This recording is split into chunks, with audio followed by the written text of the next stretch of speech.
Assalamualaikum warahmatullahi wabarakatuh. Bagaimana kabarnya pada pagi hari ini anak-anak? Nah, waktunya untuk belajar ya. Pada pagi hari ini kita akan belajar tema 1, indahnya kebersamaan. Subtema 2, kebersamaan dalam keberagaman. Sudah siap ya untuk belajar?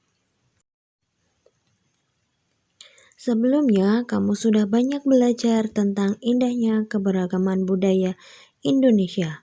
Sekarang, kamu akan belajar tentang menjalin kebersamaan dalam keberagaman agama.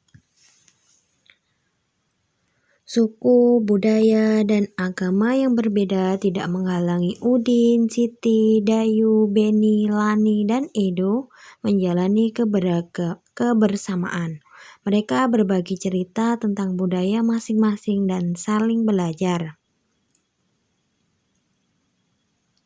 Hari-hari mereka penuh keceriaan dalam kebersamaan. Hari ini mereka berkumpul bersama untuk bekerja sama.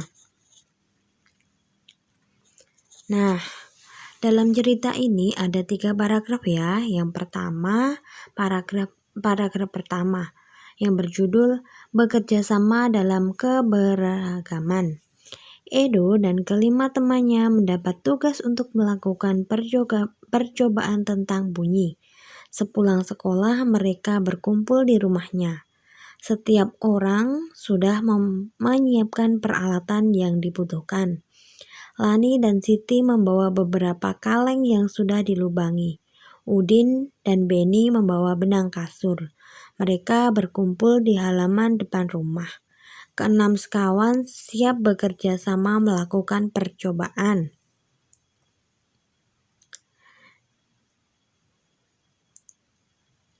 Untuk paragraf kedua, yaitu setiap percobaan akan dimulai.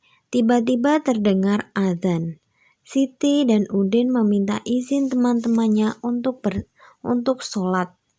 Teman-temannya mengizinkan mereka untuk melakukan ibadah. Edo meminjamkan ruang makannya untuk digunakan Siti dan Udin untuk sholat. Meskipun Edo beragama Katolik, ia tidak keberatan rumahnya dipakai untuk sholat. Beni yang beragama Kristen, Dayu yang beragama Hindu, dan Lani yang beragama Buddha menunggu dengan sabar temannya beribadah. Keenam sahabat selalu menghargai satu dengan yang lain. Untuk paragraf yang ketiga, tiba saatnya keenam sekawan melakukan percobaan. Setiap orang menunjukkan tanggung jawabnya dalam bekerja. Tidak ada satupun di antara mereka yang duduk diam atau memberi perintah saja. Semuanya ikut bekerja dalam percobaan. Saat Dayu membutuhkan pertolongan memotong benang, Udin datang membawakan gunting. Saat Edo kesulitan menalikan benang di kaleng, Siti ikut membantu. Keenam sahabat bekerja sama dengan semangat. Mereka hidup rukun, saling membantu meskipun berbeda agama.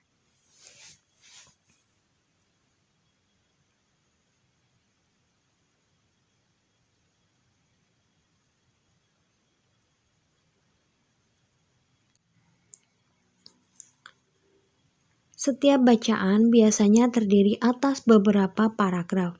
Setiap paragraf memiliki gagasan pokok yang didukung oleh gagasan pendukung. Gagasan pokok adalah ide utama yang dibahas dalam suatu bacaan. Dapat berupa kalimat inti atau berupa pokok paragraf. Gagasan pendukung adalah uraian atau tambahan informasi untuk gagasan pokok. Nah, dari sini sudah paham anak-anak? Selanjutnya, kita baca dan mencari tahu gagasan pokok dan gagasan pendukung dari bacaan tadi. Dari paragraf pertama, paragraf pertama dari kalimat pertama yaitu Edo dan kelima temannya mendapat tugas untuk melakukan percobaan tentang bunyi. Kalimat kedua, sepulang sekolah mereka berkumpul di rumahnya. Kalimat ketiga, setiap orang sudah menyiapkan peralatan yang dibutuhkan. Keempat, Lani Siti membawa beberapa kaleng yang sudah dilubangi. 5. Udin dan Beni membawa benang kasur. 6. Mereka berkumpul di halaman depan rumah. 7. Keenam sekawan siap bekerja sama melakukan percobaan. Nah, dari paragraf pertama ini, anak-anak bisa menentukan gagasan utama dan gagasan pendukung. Ada yang tahu gagasan utamanya yang mana? Coba diperhatikan lagi, dibaca satu persatu. Ada yang sudah tahu? Nah, gagasan pokoknya itu terdapat di para kalimat pertama dan gagasan pendukung di kalimat kedua sampai ke-7. Untuk paragraf kedua, saat percobaan akan dimulai, tiba-tiba terdengar adzan. 2. Siti Udin meminta izin teman-temannya untuk sholat. Yang ketiga, teman-temannya mengizinkan mereka untuk melakukan ibadah. 4. Edo meminjamkan ruang makannya untuk digunakan Siti dan Udin sholat. 5. Meskipun Edo beragama Katolik, ia tidak keberatan rumahnya dipakai untuk sholat. 6. Beni yang beragama Kristen, Dayu yang beragama Hindu, dan Lani yang beragama Buddha menunggu dengan sabar temannya beribadah. 7. Keenam sahabat selalu menghargai satu dengan yang lainnya. Nah, untuk kalimat yang pertama itu namanya gagasan pokok. Dan kalimat yang kedua sampai dengan yang ke-7 itu merupakan gagasan pendukung. Coba diperhatikan lagi anak-anak. Ini untuk paragraf yang kedua.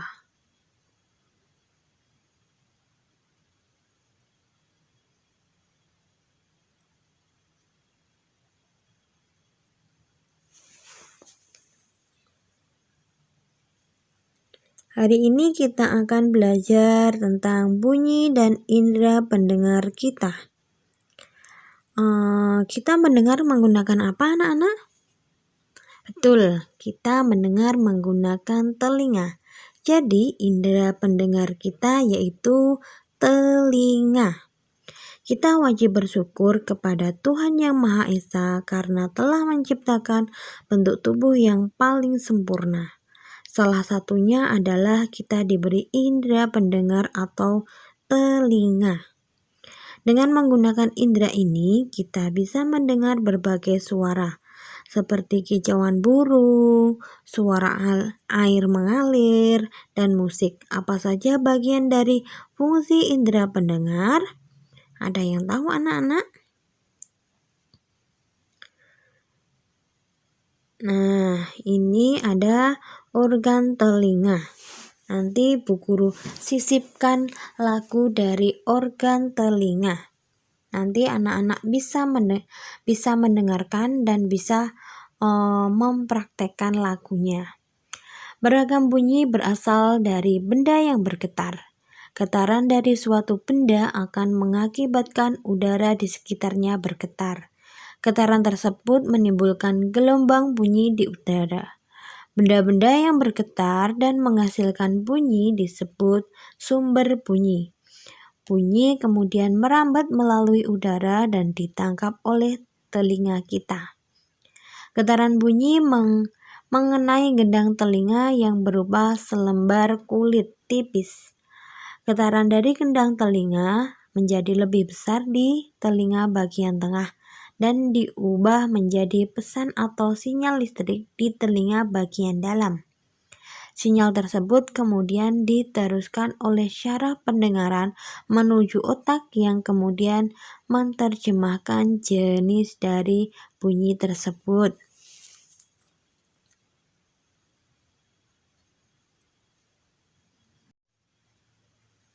Dengan indera pendengar, kita dapat mendengar bunyi-bunyi yang berbeda.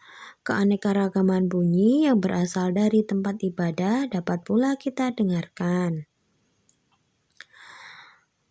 Indonesia terdiri atas beberapa agama. Perbedaan yang ada membutuhkan toleransi di antara pemeluknya. Contohnya di Indonesia terdapat 6 agama atau 6 kepercayaan, yaitu Islam, Kristen, Katolik, Buddha, Hindu, dan Konghucu. Nah, dari perbedaan tadi, kita juga mempunyai perbedaan kitab, tempat ibadah, hari raya, dan semua itu harus membutuhkan toleransi di antara pemeluknya. Kemarin kan kita sudah belajar di kelas 2, kelas 3, kita harus mempunyai sikap toleransi.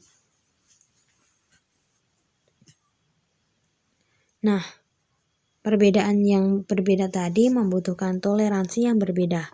Sekarang kita akan belajar tentang menghargai perbedaan. Belajar dari cerita. Pak Burhan selalu memulai kegiatan di kelas dengan berbagai cerita. Bukan Pak Burhan yang bercerita, tetapi anak-anak di kelas yang bergantian bercerita. Berbagai cerita selalu dinantikan oleh anak-anak. Semua ingin memperoleh kesempatan bercerita. Pagi ini Pak Burhan mengajak anak-anak berbagi cerita seputar hari raya. Sehari sebelum hari Natal, yaitu di tanggal 24 Desember, aku dan keluarga berkumpul di rumah Opa, ujar Edo. Di hari itu, Oma pasti memasak makanan spesial yang jarang dimasaknya di hari lain. Papeda juga menjadi makanan spesial yang terhidang di malam Natal. Kami sekeluarga berkumpul hingga larut malam dan mengakhiri malam dengan berdoa. Nah, kalau di hari Natal pada tanggal 25 Desember kami sekeluarga pergi beribadah di Natal di gereja. Nah, itu tadi cerita dari Edo. Selanjutnya untuk cerita dari teman-teman yang lain, kita baca dulu ya.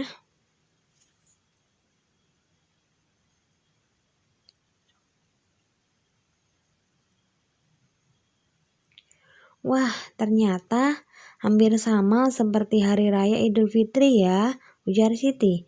Kita pun di hari Idul Fitri selalu berkumpul dan saling memohon maaf dengan kerabat dan saudara setelah ibadah di masjid, tambahnya. Jadi, walaupun berbeda agama, kita harus bertoleransi sesama warga Indonesia. Selanjutnya, iya ya, sama seperti Edo. Pada hari Natal saat Idul Fitri juga selalu ada makanan spesial, yaitu ketupat dan opor ayam. Udin menambahkan komentar Siti.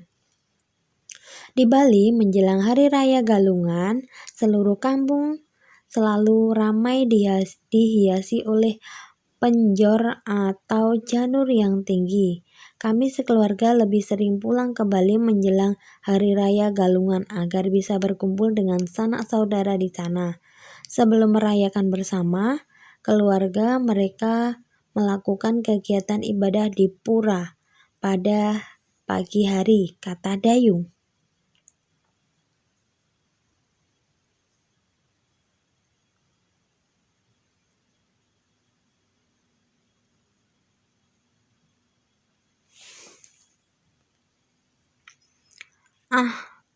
Semua sudah bercerita. Aku juga mau bercerita, Pak. Boleh ya? Hari ini banyak yang berbagi cerita. Pintalah nih. Pak Burhan dan teman-teman sekelas tertawa. Tentu saja boleh lah nih. Ayo, sekarang giliranmu bercerita, ujar Pak Burhan. Nah, kamu pasti belum pernah mendengar cerita tentang kebiasaan keluargaku di Hari Raya Waisak.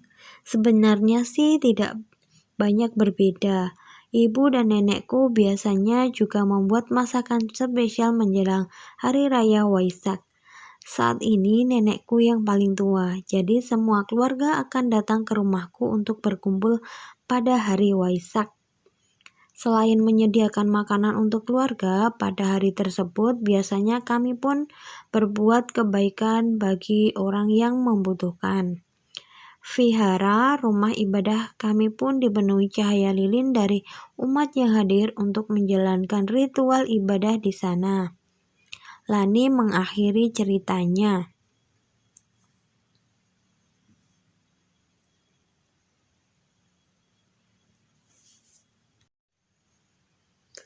Apakah perbedaan yang dimiliki oleh 6 sekawan tadi menghalangi mereka untuk berteman dan bekerja sama? Jelaskan. Tentunya tidak ya anak-anak. Mereka tidak menghalangi mereka untuk saling bekerja sama. Malah mereka saling bekerja sama dan saling membantu. Dari perbedaan itu akan mempererat persaudaraan. Bagaimana sikapmu jika bermain dengan teman yang berbeda agama? Ya, kita semua harus bermain dengan teman-teman yang berbeda agama ya anak-anak. Kita harus bermain dengan teman yang berbeda agama, sikap kita harus sopan, saling menghargai, tidak mengejek agama satu yang lain, walaupun kita berbeda agama. Nah, itu tadi pelajaran pada pagi hari ini. Bu Guru cukupkan dan anak-anak jangan lupa tetap semangat untuk belajar ya. Cukup sekian. Wassalamualaikum warahmatullahi wabarakatuh.